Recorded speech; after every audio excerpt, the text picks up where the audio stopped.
Hello viewers, অচ্যুতার free coaching চ্যানেলে তোমাদের সকলকে স্বাগত জানাই। আজকের এই ভিডিওটিতে তোমরা যারা ক্যালকাটা ইউনিভার্সিটিতে বিএ এডুকেশন জেনারেল বা পাশে 6 সেমিস্টারে পড়ছো, তোমাদের যে ডিএসসি B2 পেপারটি রয়েছে ওম্যান এডুকেশন অর্থাৎ নারী শিক্ষা, এই পেপারটির একটি গুরুত্বপূর্ণ ইম্পর্টেন্ট প্রশ্ন 2024-এর সাজেশন অনুযায়ী, নারী শিক্ষায় ব্রিটিশদের অবদান, contribution of British in woman education, অর্থাৎ নারী শিক্ষায় ব্রিটিশদের অবদান কী ছিল তার উপরে যে প্রশ্ন উত্তর সেটি নিয়ে এই ভিডিওতে আলোচনা করব।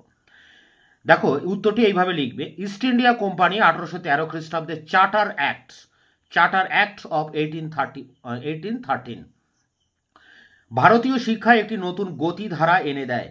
তার আগে অবধি ভারতীয়দের শিক্ষার ব্যাপারে সরকার কোনো রকম দায় নেয়নি, সবটাই বেসরকারি উদ্যোগ ছিল, বিশেষ করে মিশনারিদের দ্বারা।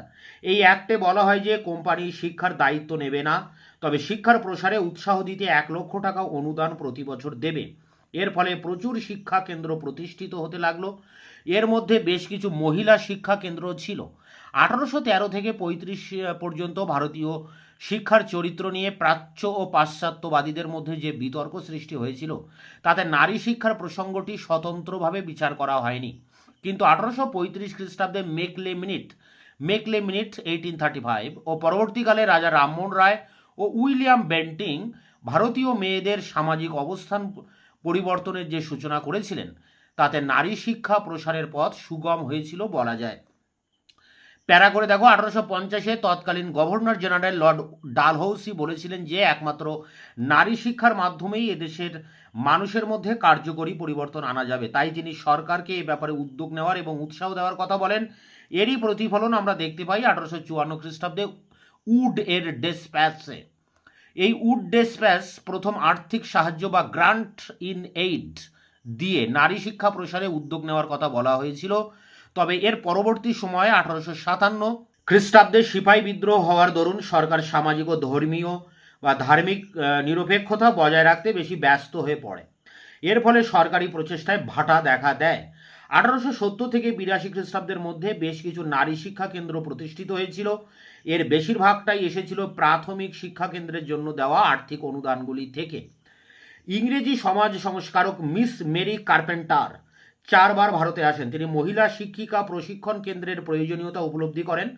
তার সরকারি মহলের যোগাযোগগুলিকে কাজে লাগিয়ে 1870 খ্রিস্টাব্দে প্রথম মহিলা প্রাথমিক শিক্ষণ কেন্দ্র প্রতিষ্ঠা করেন। 1882 খ্রিস্টাব্দের মধ্যে মেয়েদের জন্য 2066টি প্রাথমিক বিদ্যালয় এবং 81টি মাধ্যমিক বিদ্যালয়, 15টি শিক্ষক প্রশিক্ষণ প্রতিষ্ঠান এবং একটি কলেজ বা মহাবিদ্যালয় স্থাপিত হয়। প্রথম দুই ভারতীয় মহিলা যারা বিশ্ববিদ্যালয়ের উপাধি বা ডিগ্রি পেয়েছিলেন তারা তৎকালীন বেথুন স্কুল, এখন যেটি মহাবিদ্যালয়, থেকে পাশ করেছিলেন।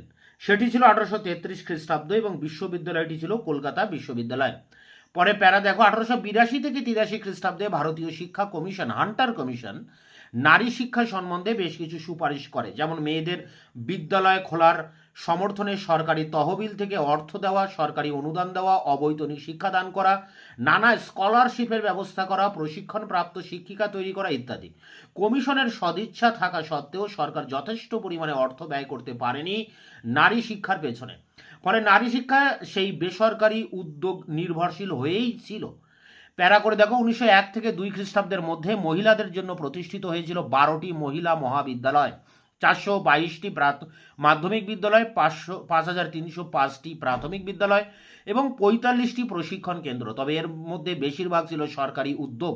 যেমন উপরে উদ্ধৃত সংখ্যাগুলির ভিতর সরকারি উদ্যোগ ছিল মোটে 1টি মহিলা মহাবিদ্যালয়, 66টি মাধ্যমিক বিদ্যালয়, 1323টি প্রাথমিক বিদ্যালয় এবং 13টি প্রশিক্ষণ কেন্দ্রের ক্ষেত্রে। এই সময়ের একটি গুরুত্বপূর্ণ অবদান হলো মহিলাদের জন্য ডাক্তারি পড়ার সুযোগ খুলে যাওয়া। 76 জন মহিলা ছিলেন মেডিকেল কলেজে এবং 166 জন ছিলেন মেডিকেল স্কুলে। মহিলাদের ডাক্তারি শিক্ষার জন্য একটি তহবিল গঠিত হয়, যেটির নাম ছিল লেডি ডাফরিন ফান্ড। প্যারা করে 1902-এ ইন্ডিয়ান ইউনিভার্সিটি কমিশনের সময় থেকে 1921-এ যখন শিক্ষাকে ভারতীয়দের হাতে হস্তান্তরকরণের উদ্যোগ নেওয়া হয়, তখন পর্যন্ত নারী শিক্ষার বেশ দ্রুত অগ্রগতি দেখা যায়। এর মূল কারণ ছিল প্রথম বিশ্বযুদ্ধ এবং সামাজিক সচেতনতা, যার একটি রূপ নবজাগরণের আবির্ভাব। এছাড়াও ঊনবিংশ শতাব্দীর শেষ দিকে ভারতীয় জাতীয়তাবাদ ক্রমশ দানা বাঁধছিল। জাতীয় চেতনায় শিক্ষিত মেয়েদের প্রয়োজনীয়তা অনুভূত হচ্ছিল। প্যারা করে লর্ড কার্জন 1904 খ্রিস্টাব্দ স্ত্রী শিক্ষার জন্য আরও বেশি সরকারি সাহায্য দেওয়ার ব্যবস্থা করেন। তিনি মেয়েদের জন্য অনেকগুলি প্রাথমিক বিদ্যালয় স্থাপন করেন, অধিক সংখ্যক স্কুল পরিদর্শিকা, স্কুল ইন্সপেক্টর নিয়োগ করেন এবং শিক্ষিকাদের প্রশিক্ষণের ব্যাপারে বিশেষ গুরুত্ব দেন। 1921 থেকে 22 খ্রিস্টাব্দের ভিতর মেয়েদের জন্য 19টি মহাবিদ্যালয়, 675টি মাধ্যমিক বিদ্যালয়, 21,956টি প্রাথমিক বিদ্যালয় স্থাপিত হয়। যদিও সরকারি উদ্যোগের অনেক বৃদ্ধি দেখা গিয়েছিল, কিন্তু তা ছিল প্রয়োজনের তুলনায় অপ্রতুল। বেশিরভাগ শিক্ষা প্রতিষ্ঠান বেসরকারি প্রতিষ্ঠান দরুন স্থাপিত প্রচেষ্টার দরুন স্থাপিত হয়েছিল। প্যারা করে দেখো 1905 থেকে 20 জাতীয় শিক্ষা আন্দোলনের নেতৃবৃন্দরা স্ত্রী শিক্ষা প্রসারের উপর গুরুত্ব দিয়েছিলেন, যার ফলে মেয়েদের মধ্যে শিক্ষিতের হার বৃদ্ধি পায়। 1904 খ্রিস্টাব্দে শ্রীমতী অ্যানি বেসান্ত এর চেষ্টায় বারাণসীতে সেন্ট্রাল হিন্দু গার্লস কলেজ প্রতিষ্ঠিত হয়।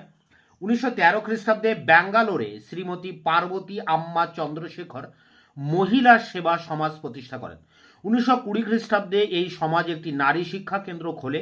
এই সময়কার একটি গুরুত্বপূর্ণ প্রবণতা হলো মেয়েদের বিবাহের বয়স বৃদ্ধি। এর ফলে মেয়েদের শিক্ষা লাভের সুযোগের বৃদ্ধি ঘটে। বিদ্যালয় এবং মহাবিদ্যালয়ে পাঠ গ্রহণের সুযোগ এবং শিক্ষা চালিয়ে গিয়ে সেটি সমাপন করারও সুযোগ বৃদ্ধি পায়। পুরুষদের ভিতরেও একটা সামাজিক ও মানসিক পরিবর্তন লক্ষ্য করা যায়। শিক্ষিত স্ত্রীর প্রতি আকর্ষণ বাড়ায়, নারী শিক্ষার প্রসার হতে দেখা যায়। প্যারা করে দেখো নারী শিক্ষার একটি গুরুত্বপূর্ণ ঘটনা হলো 1916 খ্রিস্টাব্দ। মহর্ষি ডি কে কার্ভে বম্বেতে SNDT নারী বিশ্ববিদ্যালয়, SNDT ওম্যান ইউনিভার্সিটি প্রতিষ্ঠা করেন। 1916 খ্রিস্টাব্দে মেয়েদের শিক্ষার জন্য লেডি হার্ডিন্স মেডিকেল কলেজ প্রতিষ্ঠিত হয়। 1921 খ্রিস্টাব্দ থেকে 22 খ্রিস্টাব্দ নাগাদ দেখা যায় যে 197 জন মহিলা ডাক্তারি কলেজে এবং 334 জন ডাক্তারি বিদ্যালয়ে পাঠ গ্রহণ করেছেন। 67 জন শিক্ষক প্রশিক্ষণ নিয়েছেন মহাবিদ্যালয়ে এবং 3,903 জন নিয়েছেন বিদ্যালয়ে। বহু সংখ্যক মহিলা বাণিজ্যিক বিদ্যা, কমার্স এবং প্রযুক্তি, টেকনিক্যাল কোর্স নিয়ে চর্চা করেছেন। 1917 খ্রিস্টাব্দে উইমেন ইন্ডিয়ান অ্যাসোসিয়েশন প্রতিষ্ঠিত হয়। প্যারা করে দেখো 1921 থেকে 47 খ্রিস্টাব্দের মধ্যে নারী শিক্ষার আরও বেশি অগ্রগতি দেখা যায়। সামাজিক সচেতনতা এবং উদারতা সামাজিক চিন্তার পরিবর্তন আনতে শুরু করে। মেয়েদের বিবাহযোগ্যতার বয়স আরও বেড়ে যাওয়ায় শিক্ষার প্রতি আগ্রহ এবং শিক্ষা সমাপন করার প্রবণতার বৃদ্ধি দেখা যায়। 1947-এর মধ্যে 59টি কলা এবং বিজ্ঞান মহাবিদ্যালয়, 2370টি মাধ্যমিক এবং 21,479টি প্রাথমিক বিদ্যালয় ছিল মেয়েদের জন্য। 4,288টি শিক্ষা কেন্দ্র মেয়েদের বৃত্তিমূলক, প্রশিক্ষণমূলক এবং বিশেষ শিক্ষা দান করত। এটি শেষ বেড়া রাজ্য সরকার এবং স্থানীয় স্বায়ত্তশাসন প্রতিষ্ঠানের পক্ষ থেকে শিক্ষার ব্যাপারে বেশি উৎসাহ দানের ফলে বেসরকারি সংস্থাগুলির উপর বোঝা কিছুটা কমেছিল। সরকারের পরিচালনাধীন নারী প্রতিষ্ঠান ছিল 16,979টি। এই সময় সহশিক্ষা অর্থাৎ ছেলেমেয়েরা একই প্রতিষ্ঠানে শিক্ষালাভ করার একটা প্রবণতা দেখা যায়। 1947 খ্রিস্টাব্দ নাগাদ দেখা যায় যে শিক্ষা অর্জন করেছে এমন মেয়েদের মধ্যে অর্ধেকের বেশি মেয়েরা এইসব সরকার পরিচালিত প্রতিষ্ঠান থেকে শিক্ষা লাভ করে। তো এই ছিল ব্রিটিশ সরকারের যে উদ্যোগ নারী শিক্ষার ক্ষেত্রে, তার উপরে তার প্রশ্ন উত্তরটি তোমাদের সামনে আলোচনা করলাম। তোমরা এটিকে সংগ্রহ করে পরীক্ষার জন্য প্রস্তুতি নাও। এটি ইম্পর্টেন্ট একটি প্রশ্ন। আমি যে সাজেশনটি তোমাদেরকে দিয়েছি তার 2 দাগে এই প্রশ্নটি রয়েছে, অর্থাৎ এটি একটি ভেরি ভেরি ইম্পর্টেন্ট প্রশ্ন। তোমাদের এই পেপারটির অন্যান্য প্রশ্নের উত্তর নিয়ে খুব দ্রুত তোমাদের সামনে এসে আবার হাজির হবো। ততক্ষণে তোমরা চ্যানেলকে সাবস্ক্রাইব করে রাখবে, বন্ধুদের কাছে শেয়ার করবে, নিজেদের মতামত জানাবে কমেন্ট সেকশনে এবং ভিডিওটি ভালো লাগলে অবশ্যই একটা লাইক দেবে।